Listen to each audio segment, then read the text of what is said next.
changes that will be trialled in the new year. The Players Association don't want to see changes extended to the league, while 96% of their membership are said to be against the new hand pass rule. But despite agreeing to the meeting, Horan insists the GEA is not what he calls a knee-jerk organisation, Joe.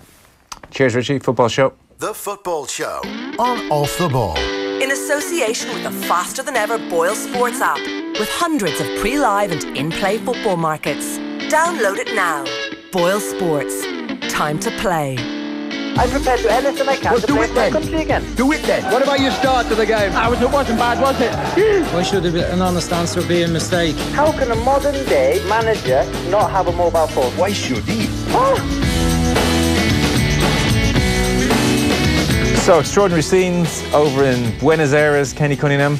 Local rivals Boca Juniors, River Plate playing in the Copa Libertadores, the South American Champions League final. And it's now not even going to be on in Argentina. They've ruined it for everyone, is the short version. So it's going to happen either December 8th or 9th. It was meant to happen on Saturday. It was delayed twice, then it was postponed until Sunday, and then it was called off. The River Plate fans attacked the Boca team coach, Marcelo Mora Iarahu, who will join us later on the Football Show and fill us all in. Boca are formally asking for River Plate to be disqualified. They don't even want to play the match whatsoever. They're saying this thing shouldn't go ahead.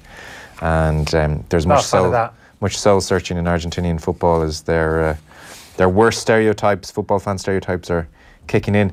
And it doesn't, the reports are saying, do their joint bid for a 2030 World Cup. Yeah. Much good either. Yeah, I think Boca asking for a disqualification would be a hollow victory, wouldn't it? Yeah. I always feel that the game should be decided on the pitch. I take the point. Maybe they might have to take it outside Buenos Aires. Interesting talk to take one of the Spanish league games over to the States this year, wasn't there? Yeah. It'd be interesting if they were to make a decision to take that game to the United States. Would it? I mean, obviously, even if you took it to the States, there'd be big support for both those teams, even within the States, in terms of kind of, immigrant population, You'd wonder, would that fanatical element, would that still be evident even in the game in the States amongst the supporters, or whether that kind of reaction from the supporters is just limited to the supporters inside the city, inside Buenos Aires? It's a hell of a question, Kenny. You can ask Marcella yourself. She's the expert in this, not me. Don't be hitting me with those questions, but it's an interesting one. As of yet, there's no confirmation as to where they're going to play it. I would presume they're frantically ringing around, and most FAs are saying, no, don't think so. You're all right. Yeah. I think we'll pass on that one, but cheers for the offer. I'll be ashamed for them. I mean, the obvious thing is to play it behind closed doors, but funny enough, we had this conversation a couple of weeks ago in the studio. You weren't here, Joe, where Johnny Ward was here. Yeah. We were talking about... The great Johnny Ward. The one and only. And this conversation was great sporting events around the globe. We've had an opportunity to go and travel, and that was the one that sprung to mind in terms of a derby game in football. I thought, well, yeah, River Plate at Buenos Aires in terms of the energy inside the stadium would be absolutely amazing, but nobody would have wanted to been in the vicinity of that stadium. Well, I don't know, did you see on Thursday, Boca were having their final training session and there were 60,000 fans in the stadium for it. It was doing the rounds on Twitter. It was ridiculous. It was really extraordinary scenes. So they take their football seriously over there, that's for sure. So we'll talk to Marcelo Mora Iarahu just after 9:30 or so. Now, keeping an eye on the Champions League football, they're back underway at Old Trafford, 5 minutes into the second half, 0-0 between Manchester United and Young Boys. It seems young Marcus Rashford, Kenny's missed a good chance, and Jose made a gesture as if to say, you see what I'm working with? What more can I do? You haven't seen it myself. We haven't seen it yet, Joe, but we're working off what people are saying about it, but you can imagine it. Oh, it's poor. I can't imagine it. I just don't understand it. I really don't understand it. The other news is that Damien Duff has confirmed he's in talks with Celtic. I spoke to them last week. He was telling the viewers on RTE this evening. Went over to training ground, met everybody. It was so impressive for me and for most Irish men. They're one of the biggest clubs in the world. There is a role going with the reserves. We're still talking to them. I'm obsessed with learning and improving. Could be an amazing environment to do so. Yeah. What route am I going to go down after finishing football? It's all I know. I don't have a school education, so I can't go down that route. I'm absolutely obsessed with football, obsessed with learning and improving. He said he'd swim over to work there, but he's got a wife and 2 young kids, so he said the decision isn't entirely straightforward. And then he said, and this may be just the most duffer finish ever, when there's kids involved, it's obviously hard and an emotional thing to do. Maybe I'll have to bribe them and get them a dog. I'm afraid of dogs, so I'll obviously have to rent 2 houses over there.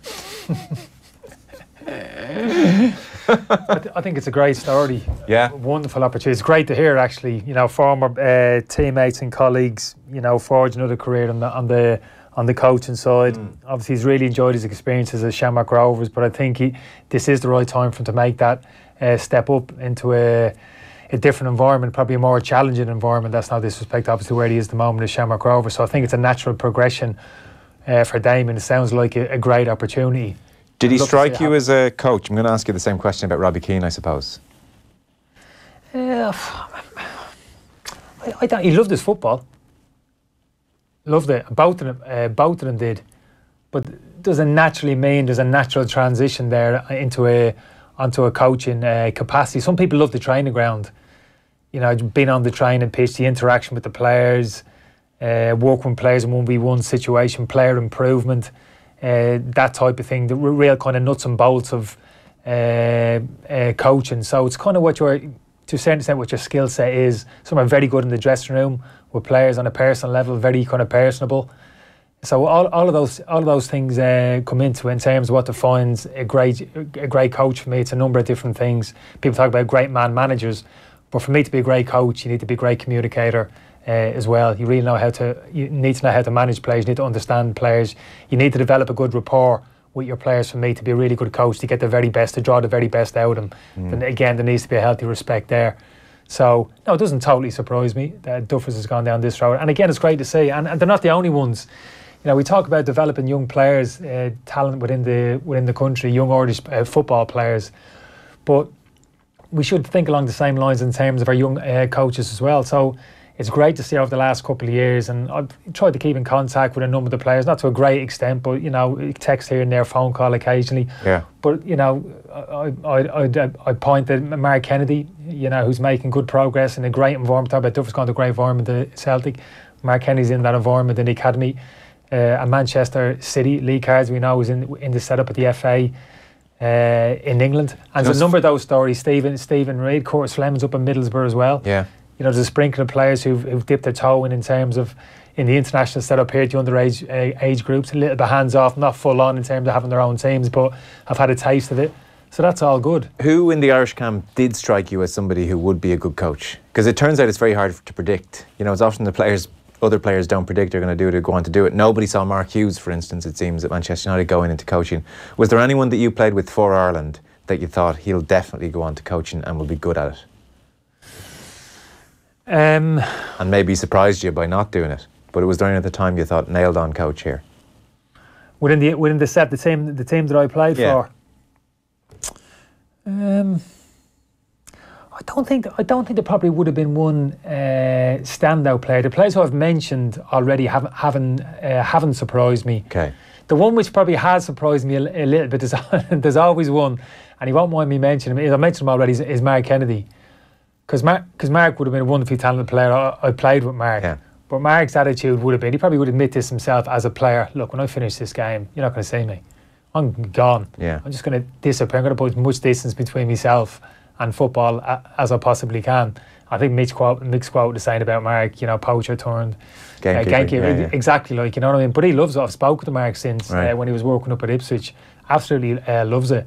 You know, same type of attitude with Duffers, you know, wanting to learn, wanting to develop, wanting to get better. Loves to work loves being on the training pitch with the players, working with the players, looking to improve them individually. That's great to see. Yeah, I was reading. There's an anthology out of Sunday Independent articles from the last 30 years, and one of them is Paul Kimmich's piece, "The Team That Mick Built." Yeah. And he's spoken to various different players around the time of the qualification for the World Cup in '02, and actually it's McAteer talking about Lee Carsley. And he was talking about just how disciplined Lee Carsley was. So he would be, you know, first thing up in the morning, he'd be showered and in his shoes by 8:05 every morning, no matter what. He'd be in from training straight away, in the shower, ready to go. Everything tidy, everything neat, everything done properly. Boots polished for the next day. He was saying Carsley was like member of the military. That was his approach to things. Military style, yeah. Military style Lee Carsley, yeah. Just a really disciplined fella.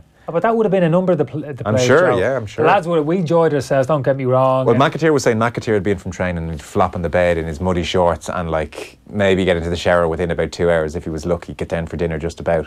You know, just that kind of an attitude. Whereas Carsey, I understand, and that's what makes it so special. Different kind of personality, different personality trait. But generally speaking, the lads as a group, kind of very professional in how they look after themselves. Right. Duffus was the one as well, even from a very young age, very conscientious in terms of stretching exercises and his routine prior and post training, as were a number of the players' time in the gym. You know, maintenance work which they needed to do, their kind of physical conditioning, all that type of thing. Generally speaking, the lads were spot on. I have a text here on Robbie. So Robbie Keane, lads, just me, or have not many strikers made great managers? All I've got is Alex Ferguson and Brian Clough. Both exceptional, I grant you, says the texter. Kenny Dalglish won a league, I'll give you that as well. But after that, I'm running quickly out of names. It's just a thought. Yours faithfully, Dan. Well, there's no reason why they can't be. Interesting, though. Because I saw that text earlier and I was trying to think of strikers who've gone on to be great managers. You know, really won leagues or won European Cups. Yeah. I'm thinking Klinsmann obviously went in Germany that time for like... I'm giving Klinsmann a meh. I'm giving him a meh. Yeah, but then no reason why they shouldn't. Again, managers for me, different personality traits. I've played under managers who are very good coaches, love being on the training pitch. Mick, as a young manager, was very active on the training pitch. Other managers not overly concerned. But maybe don't have this the skill set. Well, actually, skill set, and actually will delegate that responsibility to other people. Yeah, and that's a trait of management. You know, do you ever think that maybe strikers are playing a little bit off the cuff? They're not too worried about what's going on further back the pitch. They're just about movement, and maybe they don't see the game as well as potentially a midfielder or a centre half. Or is that nonsense? Because the texter just throw in Alex Ferguson and Brian Clough, so you know they're pretty good. Yeah, that's too much of a generalisation. I played with players, centre forwards that had good understanding, very good understanding of the game. Yeah, got good pictures, clear pictures in the head in terms of how. So give me your third striker who's a great manager after Clough and Ferguson. Strikers. So I'm thinking the managers in the at the moment. It's difficult, isn't it? Yeah. It's quite striking. No pun intended. But I think it's great. I'm delighted for Robbie. In terms of learning curve for him, talking about Duffus going into Celtic, that's great for Robbie. Working under Mick, obviously, Terry Connor in that kind of environment, that can only help Robbie as well going forward. Interesting to see exactly his role there. I expect Robbie to be, sitting down. The strikers that we have, young strikers coming into the international fold. No better man than Robbie to be sitting down with them 1v1 situations, maybe a bit of video analysis of their particular games in terms of their movements on the pitch, where they need to be in around the box. Lending information to the players, passing on his experience, maybe working with the players on those forwards on the training pitch, little drills, that type of thing as well. As well as his kind of personality, how he carries himself around the place as well. So. Yeah, it's great to see Robbie involved. Yeah, and he approached Mick first, as Mick said on Sunday, and he said, yeah, why not, the more I thought about it. So we spoke briefly earlier on, and you said you're very excited about the next 18 months, 2 years under Mick. You're back enthused about where things are going to go. And beyond. Yeah. And the process beyond that, as has been set down, as I understand it. Stephen's going to come in after that period. Stephen is fascinating as well. Really interesting listening to his conversation with the journalist. Different personality, obviously, to Mick, but I like what he had to say. Very interesting. And I think there's an argument there in terms of, I heard someone say, well, why does he just be better off from to stay at Dundalk for 2 years and then take why is he coming in and taking the 21 job? Yeah. But Joe, for me, there's a strong Stephen Kenny is going to be better prepared stepping in as Irish senior international manager in 18 months or 2 years after this stint, this role he's in at the moment. Because what Stephen hasn't had is an extended period of time in the international setup. And there are slight deviations, there's slight differences in terms of team preparation is an obvious one in terms of how you prepare your club team week in, week out, which he's been very good at Dundalk. He's been better at that. He's been absolutely exceptional in terms of the body of work that he's done up at Dundalk. But at the moment, it's such a well-oiled machine up there. He's just basically repeating the processes year in, year out. And that's how good that he is. He doesn't have to do anything else. Yeah. The international setup is different. You get the players together 4 or 5 days before the game. It's a different kind of environment. It's just it's a different beat.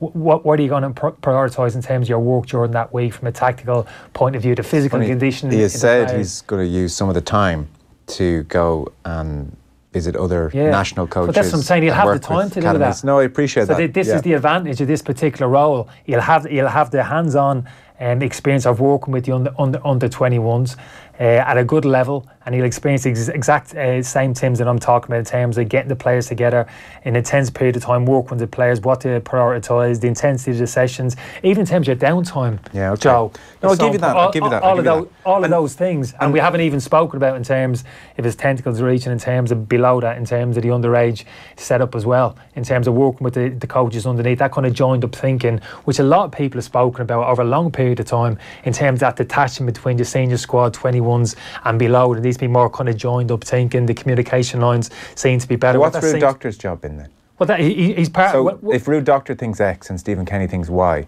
what happens? Well, I don't think that is the case, because I think Stephen's gone on record as saying he's had conversations, footballing conversations with Ruud, and in terms of how the model, how they see in terms of how the underage players, the fundamentals of how they want them to play, they're very much preaching from the same hymn book. And do you, there's talk that Mick will almost be a mentor to him, and maybe he will in some respects, and they'll sit down for a coffee, but Stephen Kenny will be managing the under-21s around the international windows, and I doubt he wants to be seen to be almost running around. He doesn't have to be. After Mick all the time in front of the other players. He doesn't have to be. I don't think they'll be too involved with each other, I would think. No, I don't think so. I think there will be those kind of conversations between them. They will sit down, there will be discussions. I'm sure Stephen will lean on Mick to a certain extent, but Stephen's a very experienced manager. He's got a huge amount of games under his belt, obviously within the domestic league over here, and also in Europe. How many games has Stephen been involved in kind of Europa, Champions League? Over 40. Over 40 to 50 games. You know what I mean? He's got a huge amount of experience. To be honest, I think everybody thinks Stephen Kenny deserves a crack at this, actually. I don't think there's any issues with that. Well, that's what I'm saying, because when I saw that list of those listing, I saw a list of 16, 20 Sven-Goran Eriksson, high profile managers, but straight away Mick and Stephen Kenny for me were the two that jumped out. And a lot of people, I don't think, you probably know better than me, those two names in particular, I would have thought there's a huge groundswell of support behind those two players. If either one of them be given, say, a 4-year contract, majority of people would have been happy, I think, for different kind of reasons. Mick in terms of his stature, kind of personality, experience that he has. Stephen in terms of his body of work, probably in some respects a different type of appointment, but someone who's very bright, who's looking to learn, who wants to improve, has his own strong personality as well, that type of thing. So to actually put a system down where it actually incorporates both of these players, where both these men are going to have the opportunity to lead the national team, I have absolutely no problem. Do you have an issue with the August 2020 in writing, immovable, locked into that in a sport where things change so quickly? No, well, things do change. And in football, we've seen everything. I find that surprising. Why would you lock yourself into that? But why not? I put more stock in terms of what the managers have said. When I listened to Mick speak at that interview, he's saying to somebody who Mick's a strong personality. If Mick wasn't happy with the details of that contract, the length of that contract, he wouldn't have signed it. Mick's a strong enough character. But I mean, he admitted he wanted 2 terms, but he wasn't on offer, so I had no choice, so I took it. He wants the Ireland job no matter what. I don't think he thinks it's ideal. I don't think if you talk to him privately, no, I agree. I've said this already. Championships, he's not going to want to give that up. I've said this already. If Mick had gone into that, if Mick had walked into there initially, in his mindset, he probably would have thought two qualifications, 3 or 4 year contract. That's what he would have wanted. Stephen Kenny, would he have taken the job now, or in 2 years' time he'd want the job now? Yeah. That's clearly the case. But I think for me, this is perfect, because I think at the moment where we are in terms of the team, I think that's a low ebb there, confidence at a real low ebb. And I think Mick McCarthy, for the reasons that I've said, the attributes that he has with his experience, he's the one to turn things around very quickly and get us looking up. And I think in the intervening period, the next 18 to 24 months, Stephen Kenny will be absolutely meticulous in terms of how he prepares himself for the next challenge in his career as an international manager. And this is a man who's starting at a high bar anyway, in terms of the qualities which he had. You talk to players, I put a huge amount of stock, Joe. I haven't spoken to every player who's played under. I know Mick, I played under them. I've already spoken about his attributes other players have. I remember speaking to players at Derry City. I coached one of the league select teams here a couple of years ago, a couple of games in the Aviva, and there was a body of players from Derry City. Stephen was manager at the time. I was always interested in speaking to the players. A range of different things. Spoke about the manager. How do you find Stephen? Straight away, they liked him. Great, yeah. Nobody is. See, that's not really the point I'm making. It's not a point against Stephen, and it's not a point for against Mick. The point is actually about the FAI and the decision to lock into this arrangement when there was no need to lock into it? I mean, would you not rather make your decision in 18 months when you have all the facts? Yeah, but I've no problem with it for the reasons that I've said. And I don't understand. If you're saying to me you've got a huge amount of respect for Stephen Kenny, you think he's a talented manager, and like was Mitch McCarthy, different kind of personality, but still highly talented, I don't see how you can make for two reasons, right? A strong argument against it. So either way, so let's say things go very, very well. Yeah. Things go really well, and there's a great chemistry, and Mick's getting the best out of the team. Yeah. You risk upsetting that. Stephen Kenny may be a brilliant manager, may prove to be a brilliant manager, but actually you've got something potentially in 2 years' time which you know is working. It's hard to get things that work. Chemistry is difficult, which you know is working, and there may be a general feeling in 18 months, gosh, there'd be such momentum going into World Cup where you know this management team and this group of players are working well, and we've spoken to the players off the record, they really want him to stay. So that's scenario one, and that could be then difficult to tear that apart and put in a new manager. Okay, that's one. I don't think so. Not when it's already in place, Stephen. Or if things don't go well for Mick, 3, 4, 5 games into the qualifying, then people are going to say, well, look, he's not even staying around for very long. Let's just get him out now and let's get Stephen Kenny in as soon as possible. I think you're wrong. I don't think that's I guarantee you that talk will happen if things don't go well under Mick. I don't think it will. I think it's only a 10-month process between the first qualifying That's game what people will say. People will say, well, just get him out. I mean, what's the point? Get Kenny in early. No, I don't think so. I think people will stick with Mick and give him a little bit of time. We're struggling at the moment. We're at a low ebb at the moment. What would be have patience with Mick and give him a little bit of time. No, I know, but what would be the point in giving Mick time? To what end? Because you're getting rid of him in 6 months anyway. I'd say they'll say get Stephen Kenny in, give him a chance to prepare for the World Cup. Stephen, we'll have time with that game. If Stephen will have enough time, regardless for me. Mick will get a qualifying campaign. He's got a contract. That's a given. I know you're throwing in different kind of scenarios at me. I just don't think they're realistic. I don't see them. Nobody can predict the future. But the best case scenario for me, and you mentioned it earlier, is in terms we get a big upturn in terms of quality performances under Mick during the qualifying campaign, and hopefully that will end up in qualification for the championships. I suppose. And then Mick hands the baton over. It's agreed. It's in place. There's not going to be a rebellion. There's not going to be a rebellion amongst the players. The players aren't going to down tools. And to be fair, Mick's attitude in this might well be, and I've said it before, I think Mick's got aspirations going forward to go back into club management and manage at the highest level possible. And Mick might very well say that the best case scenario for him is leaving the Irish job on a high, having qualified for the major championship, and then bouncing into a high-profile job back in England. But my again, none of that change. That may all be possible. Yes, but wouldn't it be lovely to be able to make that decision with all the facts in 18 months' time? And the issue I have here is, it's the motivation behind this decision that I'm suspicious of. Okay, it's the reasoning for I'm not getting caught up in that, Joe. No, I'm not overly interested. Right, fine. Well, I think it's a key point for Irish football, actually, because the reason these decisions are being made has to be for the right reasons. And I think last week, there were big issues facing the FAI and the board.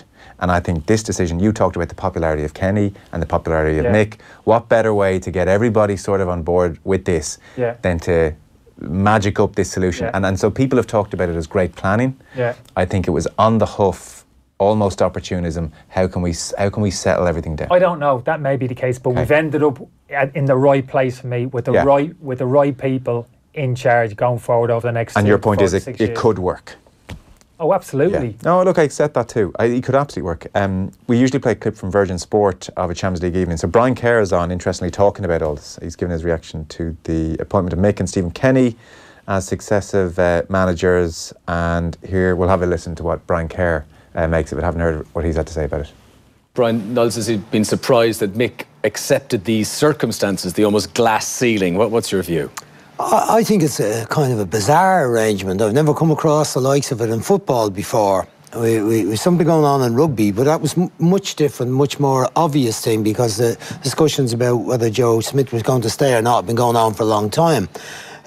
This situation, it almost looks like as if the FAI are saying, Mick, we think you're the right man for the job for a while, but we're not giving it to you for any longer than 2 years. You're no good after 2 years. You're out. But we know a bloke that we think will be good in 2 years' time if we tell him he's getting it now and we give him a bit of practice at another level. That's not quite the same, as a good bit different from what he's been doing before, but we're kind of sure that he's the right man in a while's time, in 2 years down the road. It's a most bizarre arrangement. I'm happy for both of them. I know Stephen very well since he was a young lad, and I signed him for St. Pat's. I'm delighted with his progress. I actually predicted the day would come when he'd be Ireland manager in an article for the Irish Independent 2 years ago. And I'm surprised it's come as quickly that they've made this arrangement. But for both of them, they've got to be very happy. And it could work out very well, although I do think it's a bizarre way it's fallen. Mick was here with us last Monday and Tuesday. I remember joking with him on Monday and saying, the way this is going for Martin, he could be in here with us in a few weeks' time, and the three ex-managers could be sitting together. But I knew he was up there as one of the favourites for it, but I didn't think it was going to be happening that quickly. We had a good laugh about that on Monday night, and he was here on Tuesday too.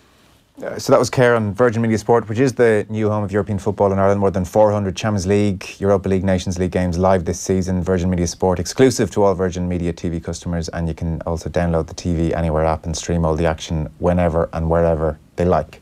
So to sum up where we are, I am still slightly curious about the motivation for the decision, and I don't like it. I'm suspicious of it, whereas you're saying, well, build a bridge and get over that.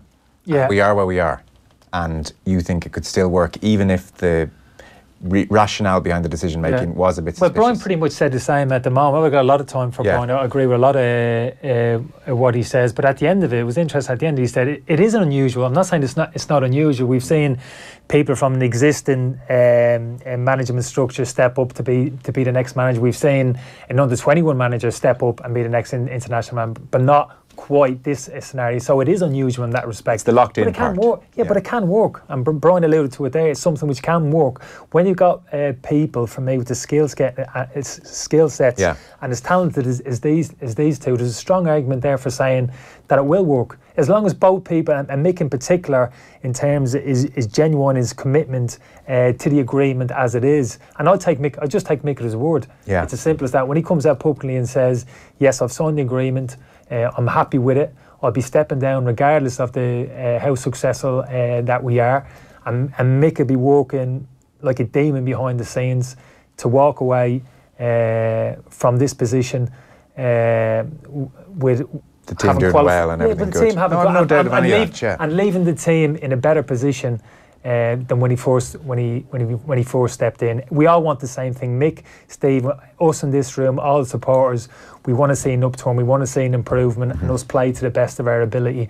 And back a little bit to that kind of the Cavaliers style of play, kind of high energy game that we've seen in previous Ireland teams. I think we're capable of that, and hopefully Mick and ultimately Steve, when he steps in, will tap into that. Okay. Well, I guess we'll just have to see how it plays out. I certainly hope we're not in a position in June, July 2020 where there is a groundswell saying leave Mick in, because I think that would be unfair on Kenny, but I think it's entirely possible.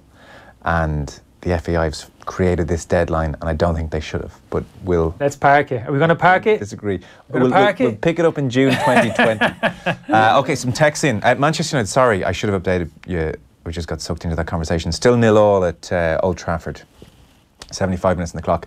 Lukaku came on about 10 minutes ago, I saw, but no breakthrough yet for Manchester United against Young Boys, so I don't think the reaction will be great in Old Trafford if it stays like that. Meanwhile, Manchester City are 1-1 with Lyon over in France. Typical. As soon as we switch over, we miss 2 goals. Lyon took the lead on 55 minutes, and Laporte has equalised for City, I presume from a corner, but who knows with them. On 62 minutes, the equaliser came for Manchester City, so 1-1 there. And Real Madrid have scored twice, so 75 minutes gone. Gareth Bale on 47 minutes for Madrid, and Lucas Vazquez on 59 minutes. So Madrid 2-0 up away to Roma, which means they'll top that group. And there was one other thing I wanted to do. Oh yeah, the text messages are coming in. Dave in City West. Van Gaal was a striker in Holland, question mark? No, I think Van Gaal was a very slow midfielder. Mark Hughes, maybe not, says no. It's a bit harsh on Hughes. We'll throw him in. No, he's managed at the top level for quite. Yeah, that's. I mean, I'm wondering about great managers. Mary in Galway, Zidane. I'm having Zidane as a midfield playmaker, not a striker. He's not a striker. Toshak, Keegan, Dalglish. Was Keegan a great manager? Oh. Great, we're talking here, Kenny. Top. I'm talking top. Let's not go down that route. Jupenka's lads, great manager, Brendan. And you'd have to say he's, if he won a European Cup. No, I'll give you that. That's chipping away at the textures theory. Goalkeepers make great popes, says Kieran and Ranelagh. Klopp. I thought Klopp was a centre half. Yeah, I don't think Klopp. Cruyff. I don't have him as a striker. No. I'm talking to Robbie Keane, fox in the box, playing off the shoulder. Yeah. Inzaghi, funny enough, the ex-Italian is he managing? centre forward. Yeah, he's managing in Italy the last number of years. He's the classic and his striker. brother as well is managed. And he's doing well. Well. He's doing top. Alan Shearer, says somebody. Not quite yet.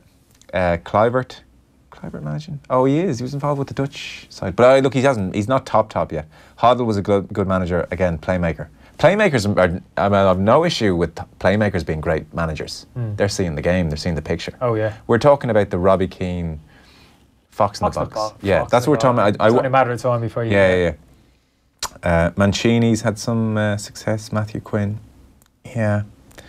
Just off the top of the head, lads, Jupenka's was a striker. I'm sure there's several others. Vialli. And Brian adds in also, saying apart from Ferguson and Brian Clough is quite the apart. To be fair, it is. Lads, apart from Alex Ferguson and Brian Clough, has there been any great managers? No, I accept that. That has weakened. Okay, so have we shot down the text in? Dan, not so sure that strikers are great managers. Marco van Basten, somebody else says, Jack and Tullamore. I'm not sure he's been a great manager. But I think even the texture by mentioning Ferguson and Clough has probably shot himself in the foot there. I think that's killed that one. Any final thoughts then on Ireland? We've about covered it. You're excited, you're back enthused about this again, and bring it on is where you are. Yeah, I really am. Okay. Really looking forward to next March. If you're happy, I'm happy. We'll take a short break. 78 minutes on the clock, still 0-0 at Old Trafford. We'll be going over to Marcela Mora Iarahu as well, Argentinian football writer, and hearing about events in Buenos Aires. Football on Off the Ball. In association with the faster than ever Boyle Sports app for exclusive price enhancements on the biggest games around. Download it now. Boyle Sports. Time to play. Now you have 3 great reasons to switch your family to VHI Healthcare. We're leading the way in family healthcare with exclusive access to our VHI Swift Care clinics, faster access to our VHI Pediatric Clinic, and now you can get 25% off all kids under 18 on all our One plans until February 28th. Switch today. Call 1890 444444 or search VHI Kids. VHI Healthcare. When you need us, we're there. Terms and conditions apply. VHI Healthcare DAC, trading as VHI Healthcare, is regulated by the Central Bank of Ireland and is tied to VHI Insurance DAC for health insurance in Ireland. The Cyber Monday sale has been extended till Sunday at appliancesdelivered.ie with super offers to get your home festive ready. No one likes washing up after Christmas dinner, so we've wiped up to 25% off dishwashers. That leftover turkey, it's going to need a bigger fridge. So we've up to 35% off refrigeration. And everyone loves a Christmas movie, even if Dad's snoring away. So there's up to 45% off TVs, plus loads of great gift ideas. The Cyber Monday sale ends Sunday at appliancesdelivered.ie. There are more people experiencing homelessness in Ireland now than ever before. There is one way you can help this Christmas. Support Peter McVerry Trust to refurbish, renovate or repair 100 homes. Support Peter McVerry Trust to help 100 people and families leave homelessness behind permanently. Visit pmvtrust.ie/100 homes or call 01 823 0776 and help more people home this Christmas. Thank you. Every journey, everywhere in Ireland is always within reach, behind the wheel of a 191 BMW. Because right now, every BMW is available with reduced prices and 1.9% APR on selected models. Find out about the full range of offers at discoverbmw.ie or contact your local retailer.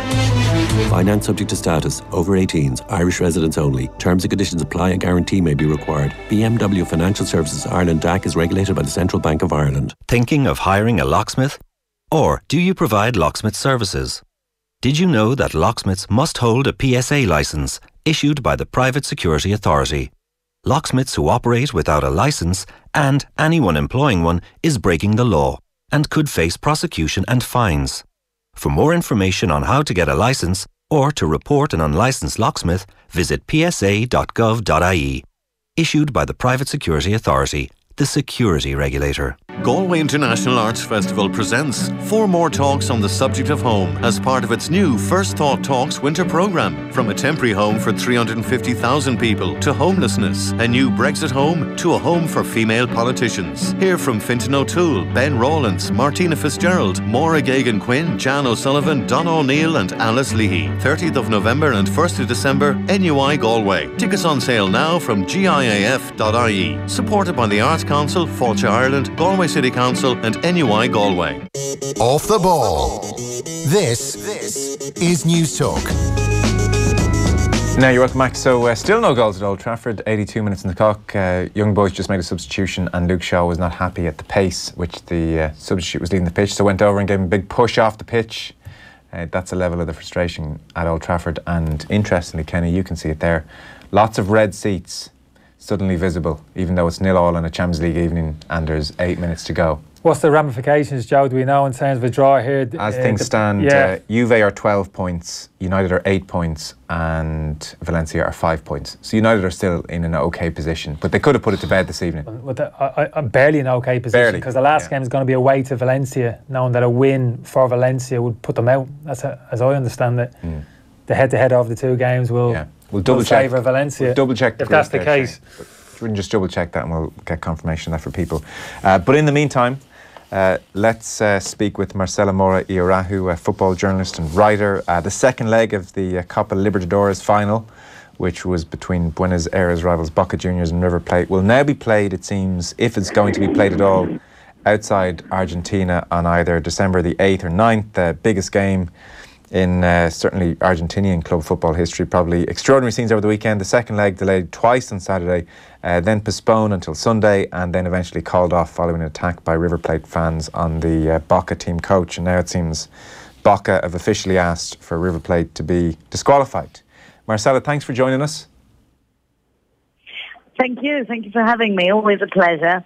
So, extraordinary scenes. Do you want to add on to any of the other bits and pieces that you've seen from the weekend or read about? I talked about the attack on the bus, but it was a fairly extraordinary couple of days all round.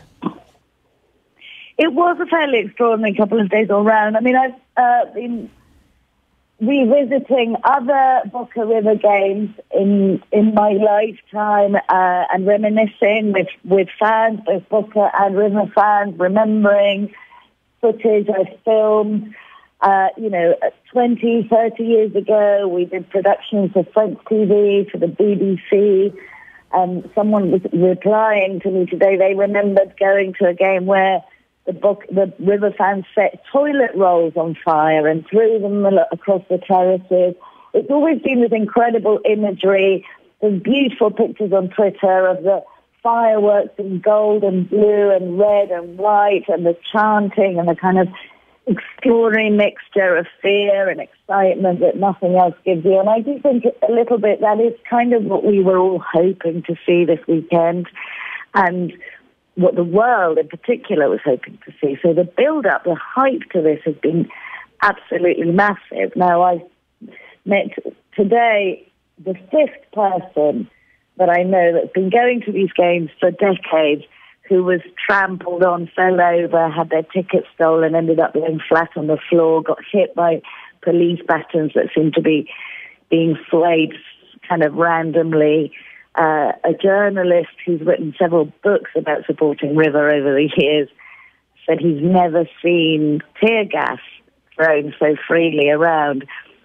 And I do think to a certain extent we did all want to see something amazingly weird and crazy happen, and that it seems like the suspension of the game, the fact that there was no ball flying around doing the beauty of football, has kind of left this carcass of a monster without the game. It's absolutely hideous, and they're really horrible images.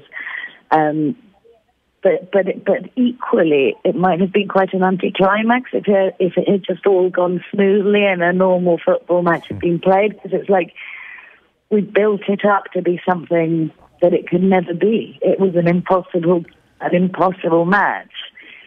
Now we've kind of spiraled into a typically Argentinian scenario, which we actually happen throughout the World Cup, enormous speculation, a lot of kind of interests, the conflicting, various politicians, football directors, fans, fan bases, groups, journalists, speculating as to what might happen. At one point today, I was going across the city, and a lot of TV screens have this kind of rolling footage of the problems. You know, the crowd throwing stones and the police from the weekend. It's like just wallpapering the city with news captions of what's happening. And there was a split banner that said, on the one hand, Boca refuses to play, and then just below it, the match might be played in Qatar. Boca's refusing to play, but if it is played, it could be early December or mid-December in Qatar or in Miami or in Paraguay. But Boca's not going to be playing it. So it's quite surreal, really. And there's a parallel kind of Argentine political dynamic running through this. The Ministry of Security of the city resigned yesterday, kind of acknowledging responsibility for the arrangements of the police going wrong. But the Minister of Security for the nation has said there's only one responsible here. There's only one blame to be allocated, and that's to the stone throwers, right. Which is it's kind of slightly limited view, I think, of what unravelled, which is it's a situation that everywhere where football is played, and there's a lot of young men with not much else to do. These things tend to happen, and we've seen them in England and so on. But something very ugly happened here at the weekend, which also involves, as you correctly said, that not knowing the suspension. There were 60,000 peaceful fans stuck in that stadium for hours. They ran out of water. They didn't know what was going on. They were tweeting people outside. So it was a quite surreal thing where people were saying, "Do you know what's happening?" And one would go with a WhatsApp from outside. I think it's going to start at 7, but in fact, the hours just went by with no real announcement for them, and that seems quite a shoddy way of organising a massive event, really, regardless of everything else. Yeah, it really is extraordinary. I guess it remains to be seen if the match will take place and where it takes place. I don't know what country is going to sign up to take that match anytime soon, given what's happened over the weekend. I mean, so it's interesting. You kind of, you make the point about maybe angry young men with not much to do. This still seemed like an extra little layer of madness. To ask a simple but difficult question: why are Argentinian people so passionate about their football? Like, this was like every bad South American football fan stereotype rolled up into one. Well, as I say, 60,000 fans were really well behaved inside the stadium, not to mention millions around the country who were saying things like, "This is awful." There's a beautiful image that went viral of a young man after the game, a River fan, just saying, "I just want to apologise to the Boca people. 2 weeks ago we played in their stadium and it was a great game, and this is just awful." So I think it's not the whole of the Argentinian nation. Yeah, fair point. But there are sociological explanations that have been sought over the years as to how maybe you construct a national identity. This is a country that is built entirely of immigrants. First, second, third generation maximum last century. People from all creeds and places come. It's mostly Spanish and Italian, but it's a real melting pot in social terms. There's enormous social mobility. There's enormous, diversity, if you like, in terms of origin. And so it's a relatively new country. A lot of people think that football has been the thing that has given Argentina a sense of national identity more than any other cultural phenomena. So I always remember doing some work for Israel, for Israeli media about 2 decades ago. And Israel's also a strange country with a kind of melting pot of people that have arrived to build this nation. And that they were saying to me, when Israel plays any other nation in international football, the crowd is Israeli. everyone is Israeli, and the visiting country, even if people are from that country, are the opponent. When Argentina come to play for Israel, all the Argentinians who live in Israel become Argentina fans. And I think that's a really interesting observation. I don't know why that is, but I have noticed that Argentinians, even if they've lived abroad for a very long time, such as myself, or if they have incredibly close connections to other nations through direct descendants, or they speak another language at home, it could be Welsh or Syrian. Football is the thing that they really adhere to. And it's a very interesting phenomenon that doesn't explain why the violence, the organised violence that has become related to football has grown so out of control. And I think that has to do with something completely different. I mean, to a large extent, of course, football is still the sport that most helps people out of poverty, gives them hope, gives a sense of belonging and unity in a way that nothing else quite does. But I don't think the incidents that we saw this weekend and the incidents that have taken hold of most of the organised violence in Argentina are related so much anymore to those issues of poverty and sense of belonging, and they have a lot more to do with just the growth of organised criminal activity and the growth of crime in a society that's become very unequal and very difficult for a lot of people to kind of, survive in. And I think crime and football are the way out of the ghetto, if you like, in a superbly oversimplified way. Much like boxing and gangsters were, I don't know, in America earlier last century, or it's just one of those facts. I mean, there's a socio-demographic category that people talk about here called the ni, which means neither nor. And it's young men who neither study nor work. Right. And that kind of mental unoccupied bulk of the population has been growing. Now, it doesn't mean that they necessarily turn to football thuggery. Sure. But it does mean that organised systems, whichever they may be, that bring them under their wing, are appealing to them. And they're easy recruits. And I don't think that's specific to Argentina. Sorry, just to add. I mean, I do think we're seeing the same thing in other countries, even countries such as England, where the football-related violence is hailed as an example around the world. We've seen it shift away from the stadiums, but we still have record numbers of young men and gang-related violence on the increase. So, it's a cliche almost, but it does remind me of that conversation allegedly between Margaret Thatcher and the chief of the FA when she said, "What are you going to do to take your thugs out of our society?" And he said, "With all respect, Prime Minister, what are you going to do to take your really violent people from your society out of my football?" And, in what we saw here this weekend is just a really blatant and brutal exposure of that. So we don't even know if those people throwing the stones were actual River fans or were involved. I mean, some people think it was a plot and an ambush and a political manoeuvre to make the government look bad.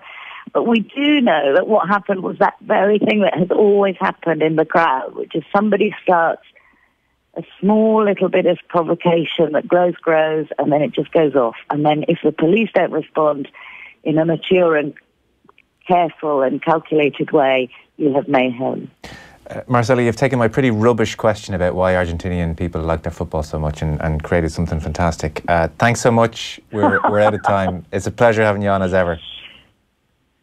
It's a pleasure to be on, and I really hope that there is a final played sometime, somewhere, that we can enjoy the football and discuss the violence less. Yes, who knows? No doubt. Well, please come back on and do that if we get one, Marcella. Thanks a million. That's Marcella Mora-Iorahu, who, needless to say, is quite brilliant.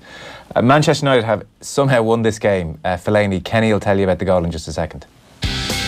Off the ball on News Talk. The all-new Dacia Duster is more rugged, robust and even better looking.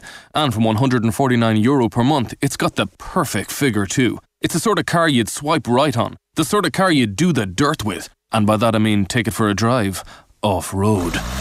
Light your fire for the all-new Dacia Duster. Visit your local Dacia dealer today. Finance is made under a hire purchase agreement. Terms and conditions apply. Deposit required subject to lending criteria. See dacia.ie. Stop when it's done, not when it's dark. Find everything you need to keep working this winter at HSS Hire with a full range of heaters, dryers, pumps, dehumidifiers, lighting, power and access. Call us on 1800 22 33 66 or drop into one of our branches nationwide. HSS Hire, you're better equipped. Tenerte como socio sería fantástico para nuestro equipo. Tim has now been video calling on his mobile with his potential new business partners in Madrid for 45 minutes and 37 seconds. Luckily, time on his phone isn't a concern for Tim.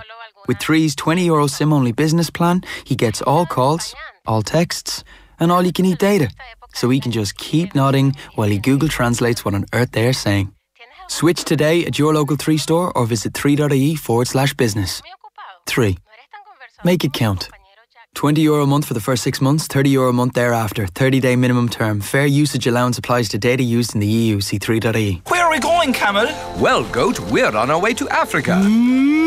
We're part of Boer's Christmas promise to send animals to help poor families. We give milk and cheese and fertilise the soil with our manure. Right. And we pass on our firstborn calf to another caring family. Tommy Fleming here, and I'm here to ask you to turn the ordinary into the extraordinary this Christmas with Boher. Please phone 1850 829999 or visit boher.ie. The Cyber Monday sale has been extended till Sunday at appliancesdelivered.ie. With super offers to get your home festive ready. No one likes washing up after Christmas dinner, so we've wiped up to 25% off dishwashers. That leftover turkey, it's gonna need a bigger fridge. So we've up to 35% off refrigeration. And everyone loves a Christmas movie, even if Dad's snoring away. So there's up to 45% off TVs, plus loads of great gift ideas. The Cyber Monday sale ends Sunday at appliancesdelivered.ie. Off the ball. This is News Talk. So, clock right against us. Manchester United have beaten Young Boys. Manchester City have drawn 2-2 with Lyon. It's Fellaini for United. Describe. I really enjoyed it, Joe. Really enjoyed it. Fellaini did what he does best. Stayed away from the ball. Got himself into the box alongside Lukaku. Long ball from Luke Shaw onto head Lukaku. Flick on into Fellaini. Back to goal. Held off the defender. Swivel. Drill into the bottom corner. Classic centre-forward play, you'd suggest, but a brilliant goal. Yeah. And exactly where he needed to be. Yeah, well, that's United through to the knockout stages. Jose Mourinho's post-goal celebration is worth checking out as well. Kenny, unfortunately, we're right out of time. Real Madrid beat Roma as well. You're in here tomorrow, so we'll talk then.